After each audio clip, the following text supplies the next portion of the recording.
Hello and good afternoon. It's Jeffrey Cohen, Chicago Quantum, US Advanced Computing Infrastructures Incorporated.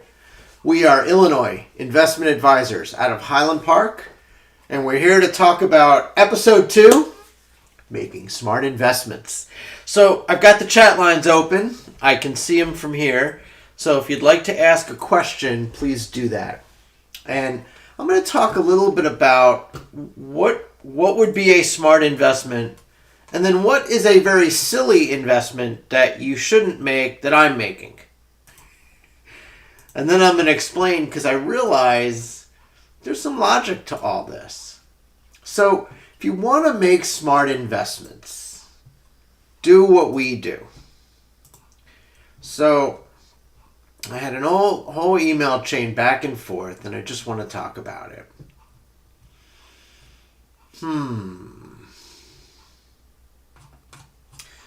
So, of course, it's always hard to find. That's probably a reply. So, I think this is important. So, a friend of mine is back into the stock market. The portfolio architect, a small cap tail hedger, right? And I said, hey, we're in 2 value stocks right now. I wish I had more capital to invest in them. So we allocate in our portfolio 100% of our net worth. We make sure we have 0 debt. So as long as you have net worth, you shouldn't borrow any money. You may not agree with that, but you'll see why. Just don't borrow any money. If you have money, pay off your debts. That way, all the money that flows towards you.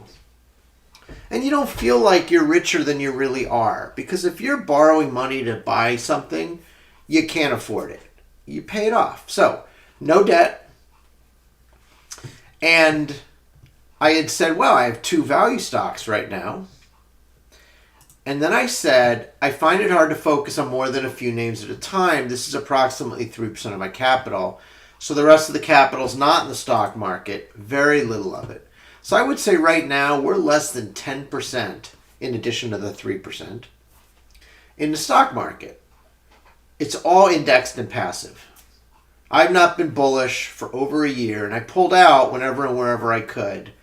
About half of our assets are in diversified holdings that do not go up and down with the stock market.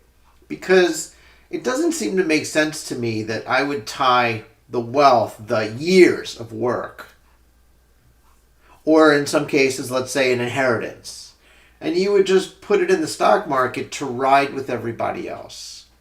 What I say is, have your money diversified. Have some of it go up when others go down. When equities go up, other things go down. Some things just go up and down on their own random course. Some things go up with inflation. It doesn't matter.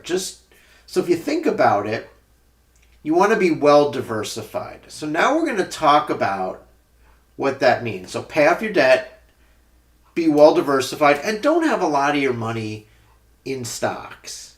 I know that's going to sound odd, but it can't just be a straight long bet, because you're too much in there with everybody else, and it's too easy to manipulate the S&P 500 with large to 2,500, 25-30%.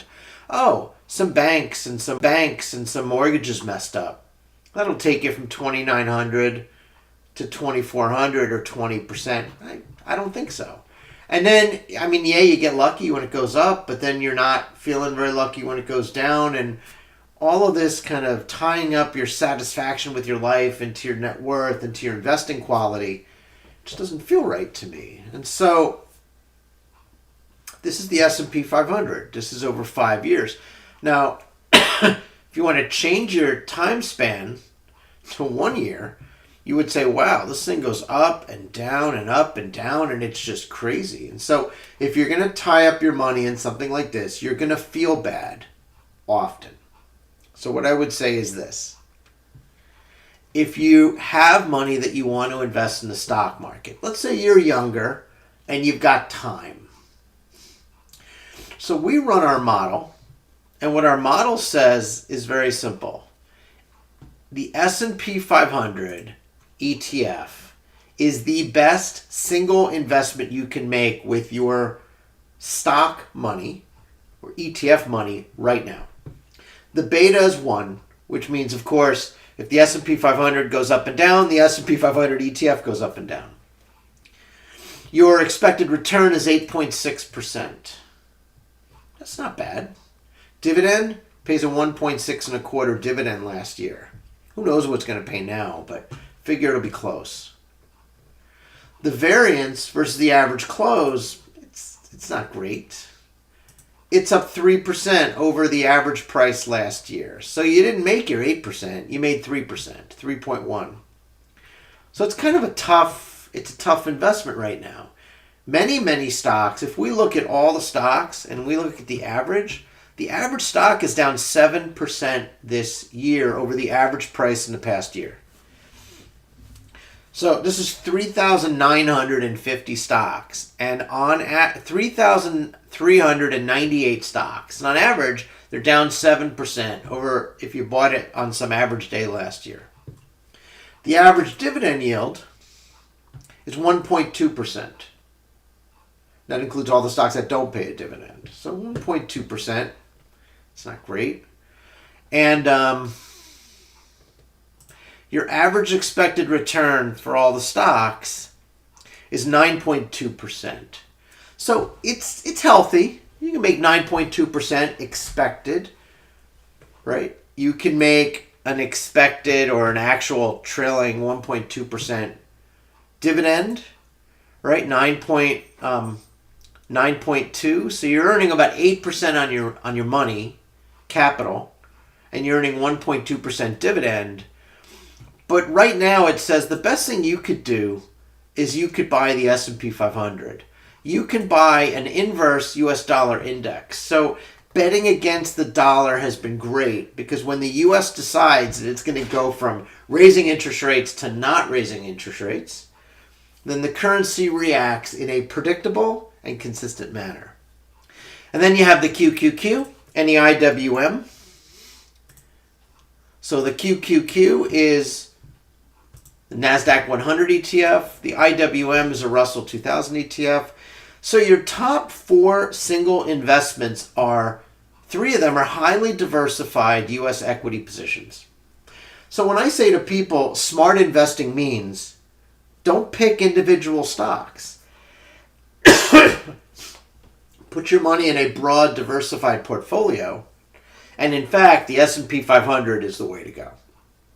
So I'm going to end up saying that and not charging for that advice for a very long time. What I can now recently say is investing against the US dollar has been a great bet. We have a Congress, and we have a president, and we have a Treasury Department, and we have a Federal Reserve Bank that is committed to fighting inflation, or so they say. But in fact, they're committed to reducing the value of the US dollar compared to other countries. And so in fact, they're not fighting inflation. They're not making the dollar more dear. They're not making the dollar more scarce. They're actually inflating the currency and making it less valuable. The proof is that it's the number 2 stock out of 3,398 stocks. Be a bear on the dollar. It is consistently a good bet over the past year. Low risk, high return bet. Doesn't say the future, but looking back at the past, if you believe that our president, our Congress, our Treasury Department, and our Federal Reserve are going to do what it does, let's bail out the banks, let's bail out bank depositors, let's guarantee all deposits in the 3 financial institutions, not just up to $250,000, and we're just going to write a check if necessary, write a check, print money, create reserves to make that commitment. And the rest of the country doesn't have to use dollars. They make a decision to buy dollars. Where's my dollars? I don't even know where my dollars are. Well, guess what? I don't have a choice. I've got to have dollars. You probably don't have a choice if you're a U.S. citizen. So there you go. Now, if you still want to make bets in the stock market and you want to be, prudent. The prudent bet is things like P&M Resources, Berkshire Hathaway, MoneyGram, a Tower Semiconductor, a Crestwood Energy Partners, British Canada Enterprises, Coca-Cola, Thomson Reuters, maybe a REIT, which is a real estate investment trust. Maybe some Canadian financial services companies like SunTrust, Royal Bank of Canada, or maybe some day in, day out companies like an Illinois Toolworks, a Pepsi, Cintas, Mondelez, Yum Brands. Consistent, hardworking companies with lots of revenue, lots of employees, lots of customers. That's fine. Some people, like, that's where you need to go, right? Go with the big, safe investments. So now I want to talk about some other things you can do. And this is where it gets interesting. So you might decide that you want to buy our run. Honestly, you just watch the videos, you get it for free, it feels like. Although you do get it after the fact. After our clients get it who pay. But that's fine. And you would see, all the stocks that you might buy. S&P 500, NASDAQ, the Russell 2000. They're all down over the year. Down. But what you'll notice is that the variance of the S&P 500 is plateauing, it's flattening, it's actually declining. So the S&P 500 is more safe. And I'm going to show you how to think about that. If we look at 5 years and we do a monthly interval, you'll see there's a really steep curve. Let's see if I can draw this for you. So this is the S&P 500. This is 5 years. This is a monthly view. And so we're going to draw a nice fat line over 5 years.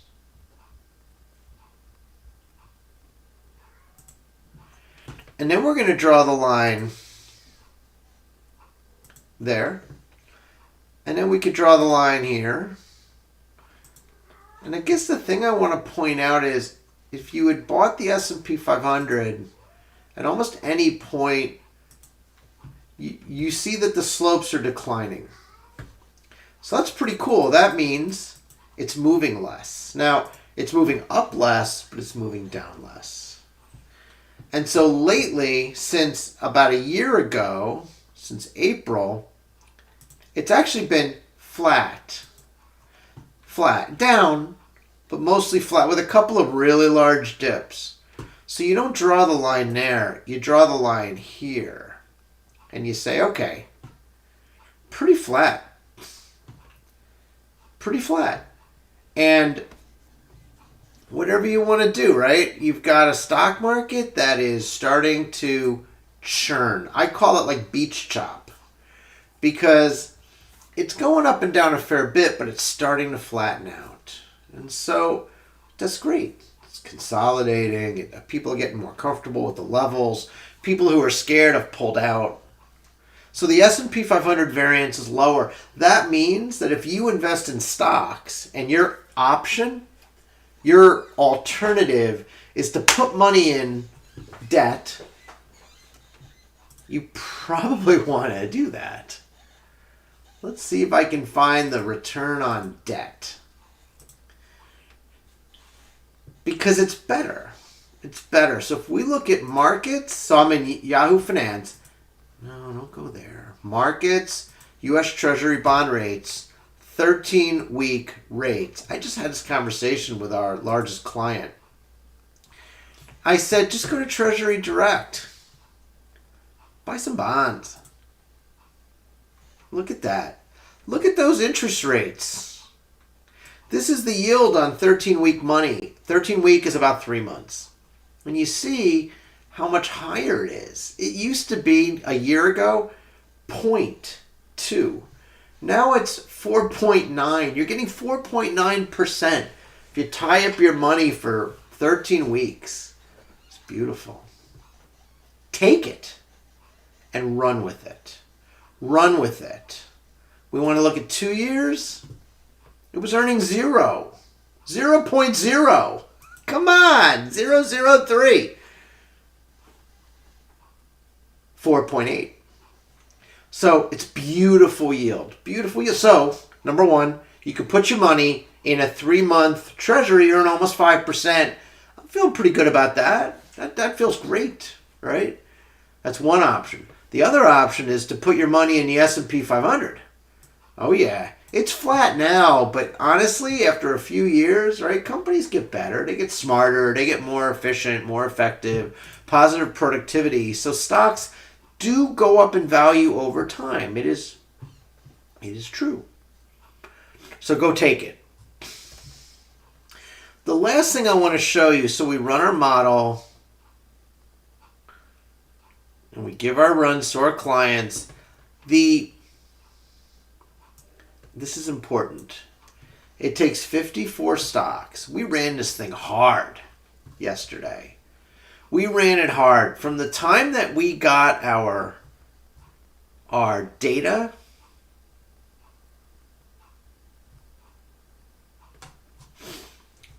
I just want to give you an idea of how hard we had our servers look in order to find the best stock portfolio. And just to cut to the chase, 76, negative 76, negative 65. 11 ticks. It's even less than yesterday. For an 11 tick benefit, or 1/6, like a 16% better edge than the S&P 500, which is not a lot. Okay? Jeffrey, how long did you run your server, your 10-core server? You ran it from 7:39 Central last night, 17:39, to 21:46. You ran it for 4 hours, Jeffrey.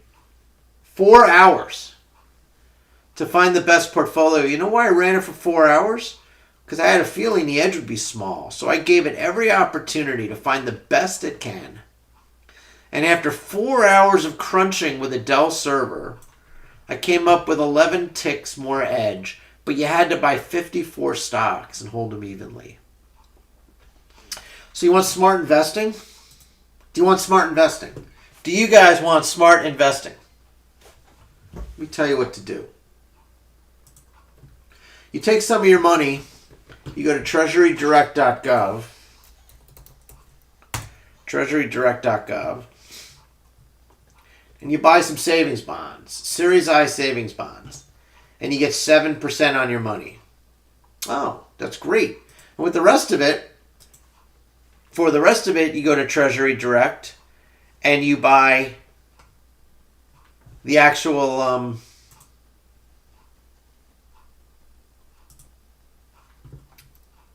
the ting, right? Buy the next auction.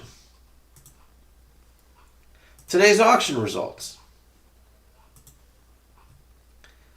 I don't know. Maybe I'll look at yesterday's auction results because it's better, right? Because it's yesterday. But let's see.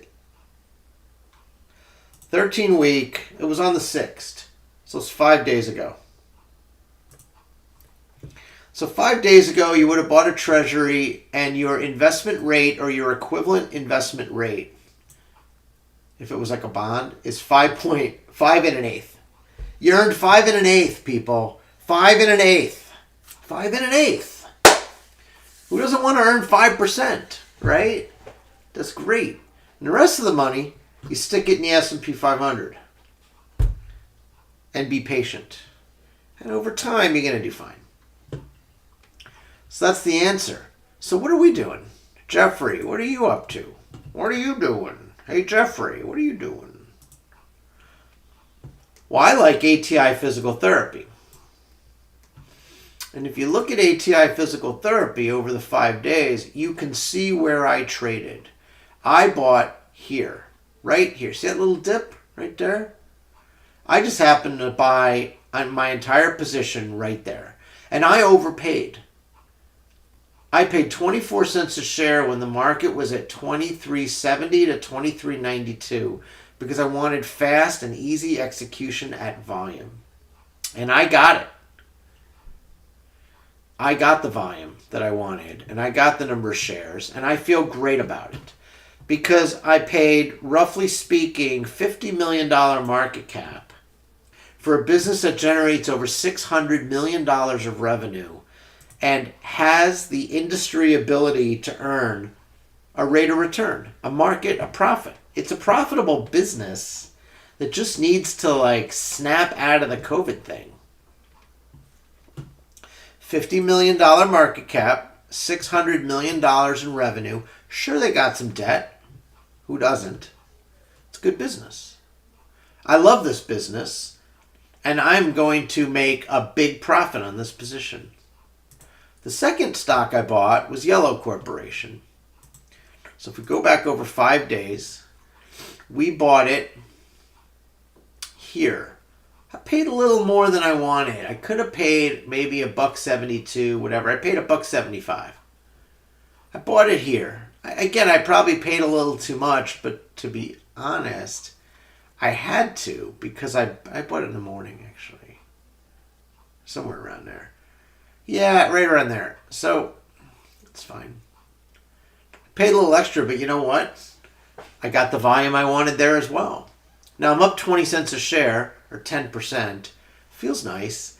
I'm not in a hurry because I'm paying $100 million for the fifth largest trucking company in America. That's not so bad. We got this. And so it's a steal. I want to say it's a $5 billion revenue company, and I'm buying it for $100 million. Now, yeah, they got debt, and yeah, they got unions, but you know what? Union helps them. The International Brotherhood of Teamsters is actually an asset to Yellow Corp, and don't you ever forget that. Professional drivers, pride, good customer service, they're not taking any shit from anybody.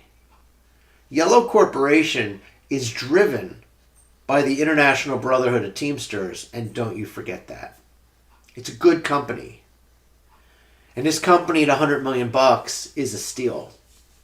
So, what am I doing? What does smart investing look like?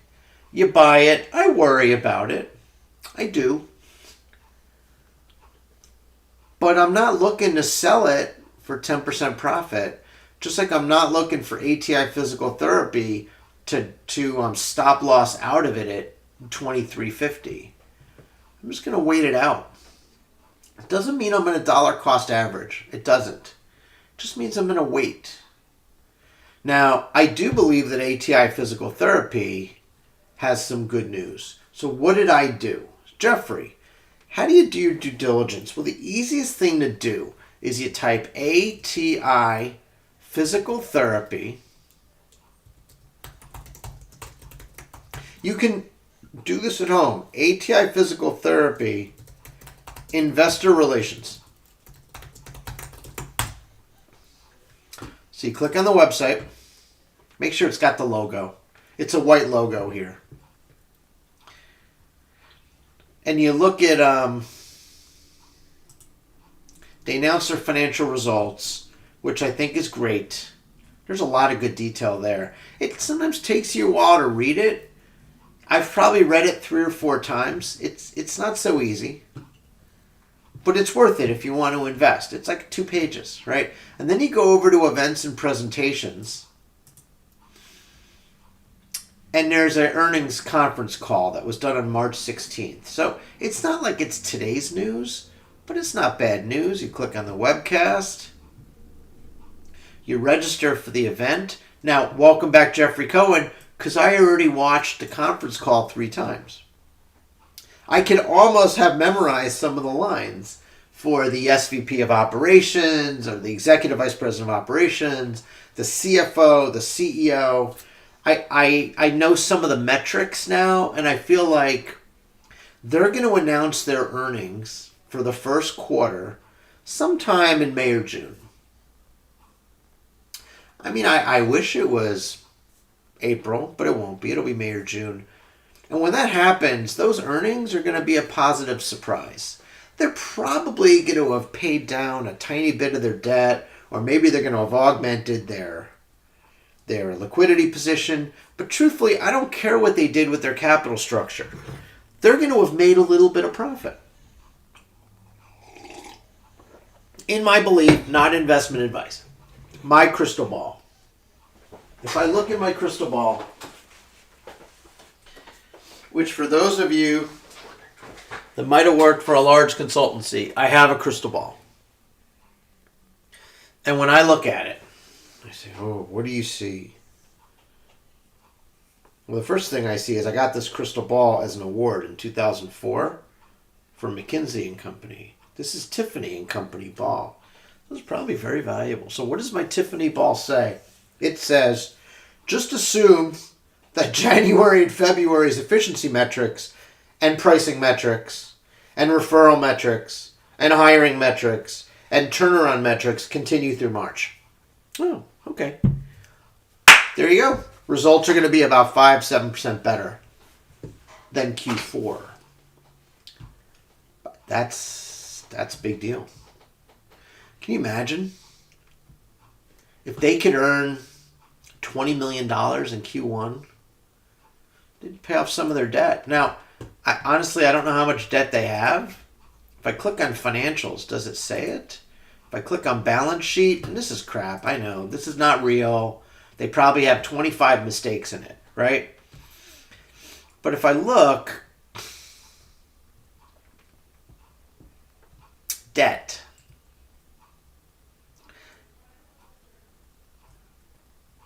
What do they owe? Yeah, they owe 544. No, it's a bigger number. They owe 800 million. They owe 800 million in debt. Okay? Total liabilities is $1 billion. So let's even go there. They got liabilities of $1 billion. If they can generate 20 million a quarter or 80 million over the year, or even so, call it 100 million over the year, they're going to pay down their immediate liabilities. And they're going to be out of risk. And you know what they're going to do. You know what they're going to do. They're going to go buy like Athletico or somebody. They're going to go buy somebody else and double their size. I'm sorry. They're going to. They're going to open up new stores. They're going to do all that. It's going to be fine. So right now I'm looking at it and you see ATI Physical Therapy is actually down 0.03%. Now my guess is it's down because I'm making this video. And people know. And so what I think is, maybe we'll buy some more, maybe we won't. At this point, my plan is to just hang on and hold. And I watched the results. I watched it. And my crystal ball says, from Tiffany's, says that January and February results will continue or slightly improve into March. They're going to, roughly speaking, earn $20 million. And it's going to be great. So that's one thing. Now we look at yellow, and now yellow has a different story. So yellow is all about transformation. Yellow has only ever made 1 or 2%. That's all. It's not really a big money driver. It really isn't. So let's assume a good year they earn 2%. So what's their revenue? $5 billion. So they can make 100 million. Right? It's 2%. It's not unreasonable to think they're going to make 100 million. Unfortunately, when you look at their interest expense, it's 100 million. So if they just generate 2% margin, they will keep up with their interest expense. Let's hope they do more. Let's hope they can get their margin up to 4%, which means they earn 200 million in a year, which is not unreasonable. Remember, they're going to be selling some facilities and doing that. So the question is, if they do that, if they generate 100 million or 200 million, what are their liabilities? So their liabilities, if you look at it, is 2 billion. So if they can generate 100, 200 million in earnings, they could pay down 5 to 10% of their liabilities. Now, if you look at their long-term debt, it's 854 million. But a lot of that debt, I don't think that number's right. Let's go back. If you go, oh, it's on the right side. I read it wrong. Duh, knucklehead. All right.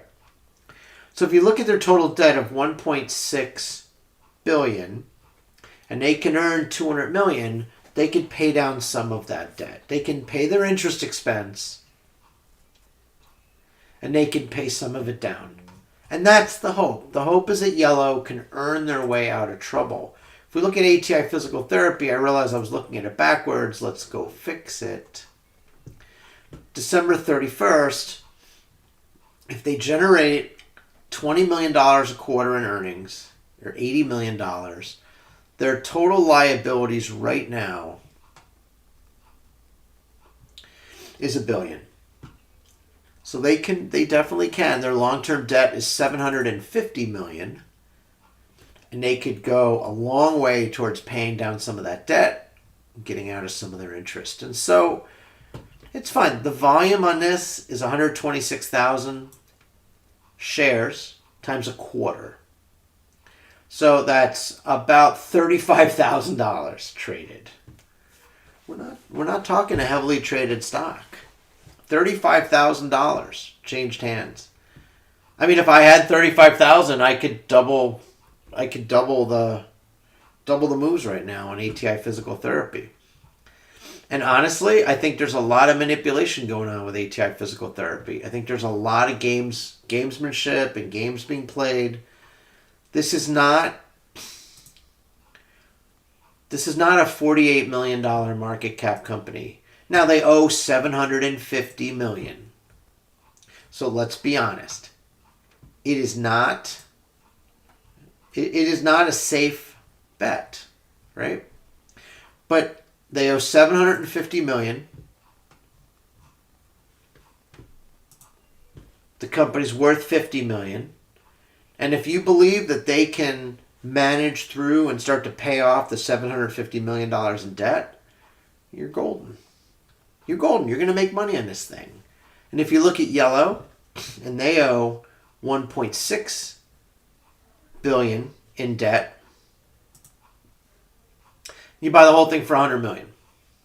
So that's $1.7 billion in debt. And the question is, can they generate $170 million in earnings to try to pay off some of that debt? Sure they can. Sure they can. And they start paying off high interest, high cost debt, they're going to do even better, right? And so I see some magic here. Let's look at the revenue. How's the revenue been over the past few years? 5 billion, 5.1, 4.9, 4.5 during COVID. Well, yeah, trucker shortage. Then 5.1 billion, and now we're at 5.2 billion. 5.25. What's it going to be next year? 5.5? That's great. You could earn your way out of a nightmare that way. And now that FedEx announced that they're transitioning and they're transforming their business, FedEx could lose some customers to Yellow. Love it. And that's where we're at. Now I want to show you a stock that I think is terrible. And this is a stock that you might short over time. We're going to talk about a short that I have, right? Now, I am not short any stocks right now. In fact, I don't really believe in shorting. I've done it a little. I've made money. But it's more risky. It's more risky to short. But we're going to talk about it. Because the S&P 500 is doing great. It's starting to go up again. Atlas Lithium. So Atlas Lithium, just simply put, if we look at it over a year, this is a $7 stock, $8 stock. That's what it is. It's fine. It's doubled. So they came out of over the counter. They moved into they went from over the counter onto NASDAQ. NASDAQ, I believe it's NASDAQ Capital Markets. It's a small cap. $122 million. They are digging for gold, but it's lithium. They're digging for lithium. So now, for $122 million, you get a company that has, they sell sand. Sand. You know, like they dredge sand and they sell it for construction. I want to say they make a couple $1,000s a year in sand. Let's take a look, because this is important for you to know. So they generated $7,000 in sand revenue,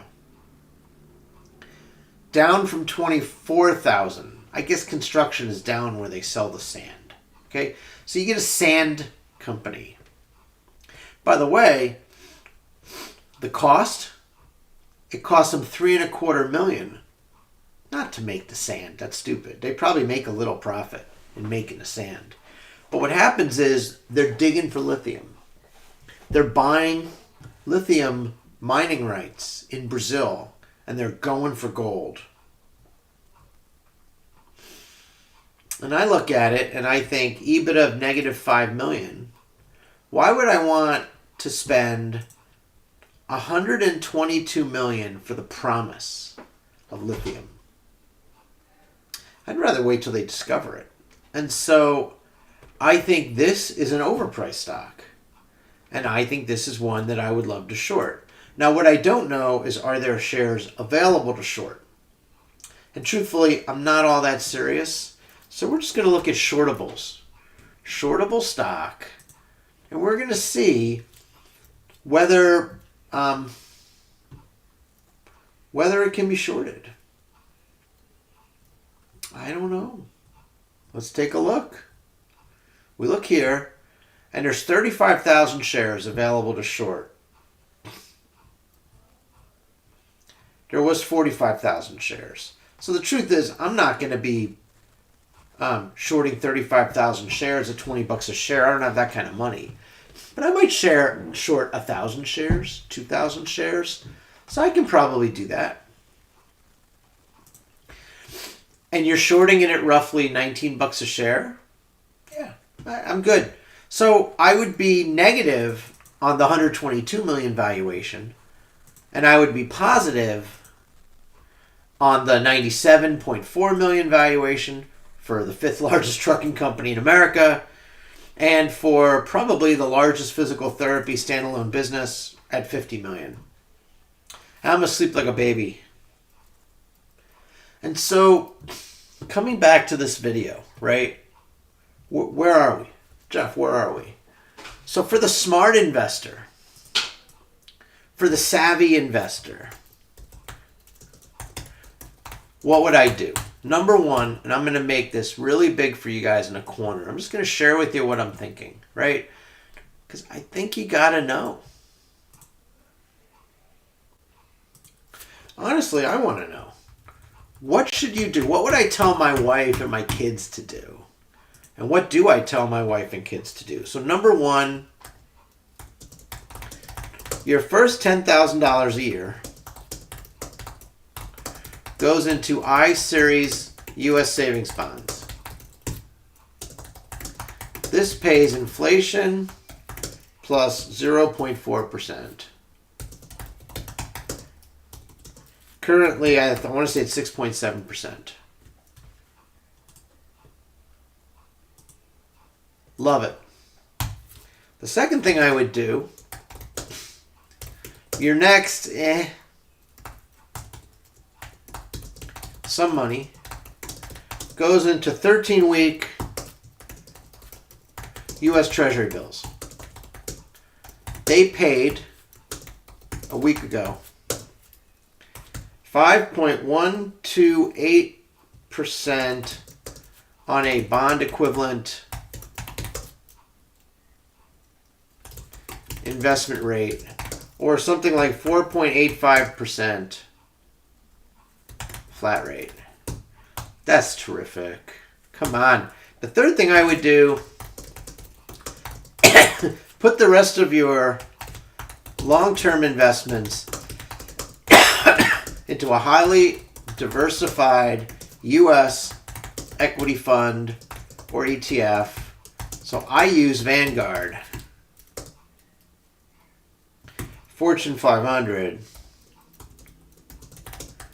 but you can also use Fidelity, Schwab, or others, or the SPY ETF.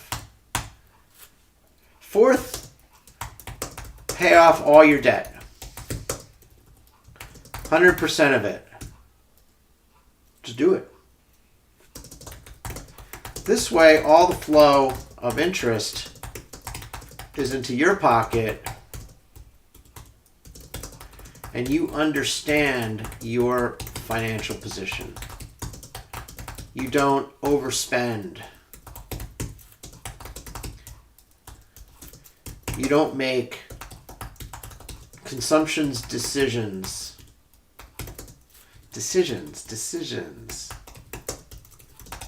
based on what you can borrow, but based on what you have. And that's it. And right now, the market is very, very risk off. The edge of our CQNS model is only 11 ticks over the S&P 500 industry ETF. And by the way, so this is why we are dipping for yield. Dipping or stretching for returns into high risk equity investments like ATI Physical Therapy, Yellow, and ATLX, which would be short. That's it. So I thank you for watching. I don't see any questions in the chat, but go ahead. Ask me anything. And I'll post this in the YouTube summary. Let's just take a look now at the market. Let's just see kind of where we're at. So ATI Physical Therapy is still not trading very many shares. It's like not trading at all. It's just not moving, right? What's interesting is white and then yellow. Yellow continues to be up and down. I think yellow we're going to be fine in this position. I don't think you can go wrong. Even if it drops more, I don't think you can go wrong holding yellow. I don't. Atlas Lithium, you can go wrong. Now D-Wave. Why is D-Wave down 20 cents? What happened? I actually don't know. Don't know.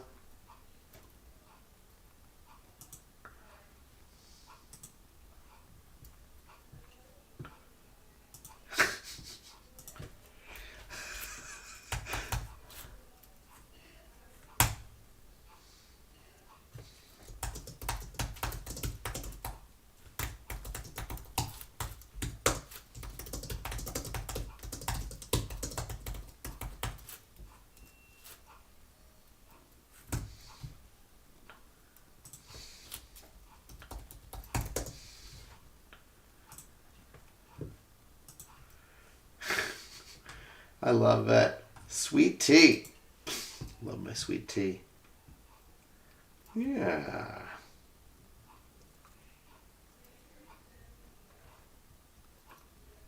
Nice. All right. So nothing really going on in the markets. You just kind of have to watch, see what's going on. So what's rolling here? Stock market.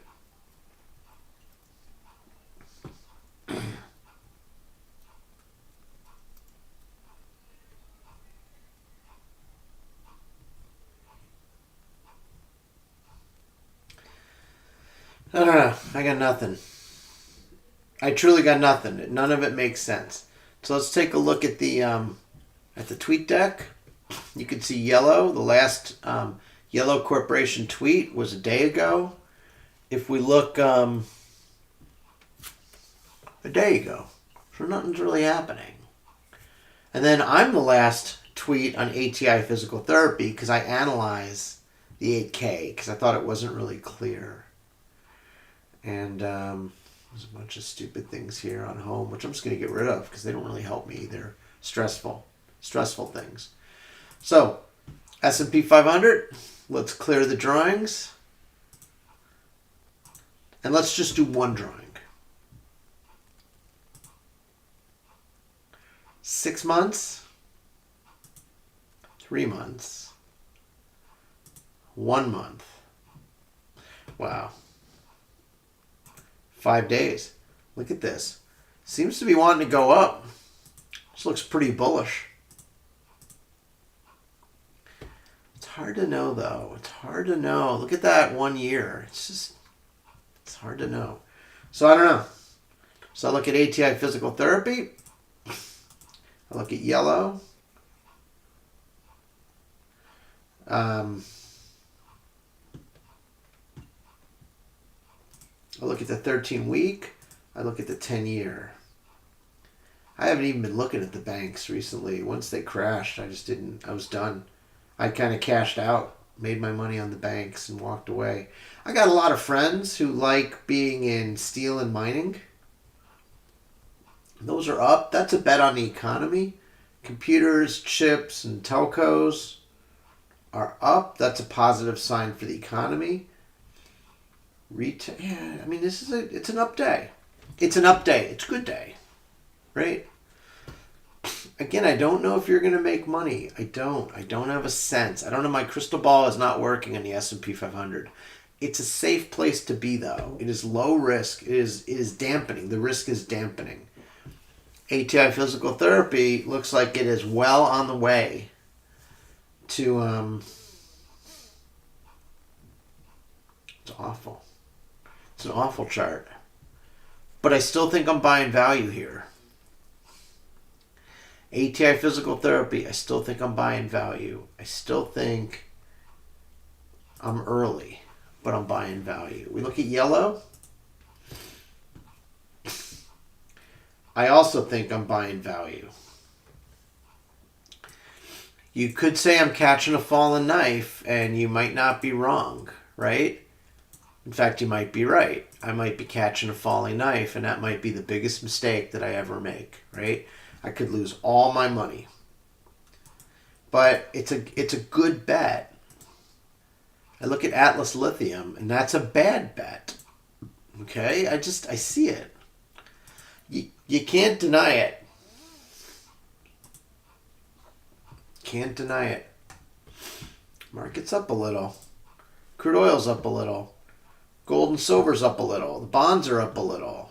The yield. I mean, the bonds are down. The yields are up. Bitcoin's at 30,000. Risk is on, baby, in terms of the market. But I think the math is that risk is off. So I think that's important, right? So Jeffrey, what do you mean by that? Well, everything's up, right? Let's go take a look at FinViz. Look at the futures. Everything's up. Up, up, up. Bonds are down. VIX is down. Equities are up. Energy's up. Metals are up. Grains mixed. The dollar continues to weaken. This is very good for stocks, right? But if you look at the risk of the average stock versus the risk of the S&P 500, the S&P 500 is, relatively speaking, the smart bet. Index it. I don't know if it's going up or down, but risk-wise, index it. S&P 500. Wrap this up. If you don't want a lot of money in the stock market, put some of it into the 13-week treasuries. You walk away a winner when you do that. Look at that. Just walk away a winner. I don't understand why you would even question it. Just put some money away. You can do this, folks. Put some money away. Look at the 10-year. I don't like the 10-year at 3.5%. I'd rather wait. I'd rather put my money in 13-week and wait for the 10-year. Wait for something to happen, and that 10-year is going to pop, and you're going to lock in just a tremendous amount of money. Just do it. My phone's ringing. I'm sure I got people off the hook saying, Jeffrey, what are you doing? Jeffrey, ATI physical therapy? What are you, crazy? What are you, crazy, Jeffrey? Are you crazy? And I say, no, I'm not crazy. For normal people, Your first 10,000 goes into Series I savings bonds for normal people. Put some money into 13-week treasuries. Put the rest of it into a highly diversified U.S. equity fund. Pay off all your debt, 100% of it. This is why we don't invest in individual stocks, because the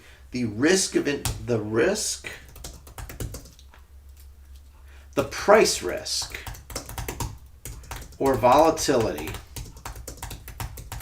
of individual stocks is much higher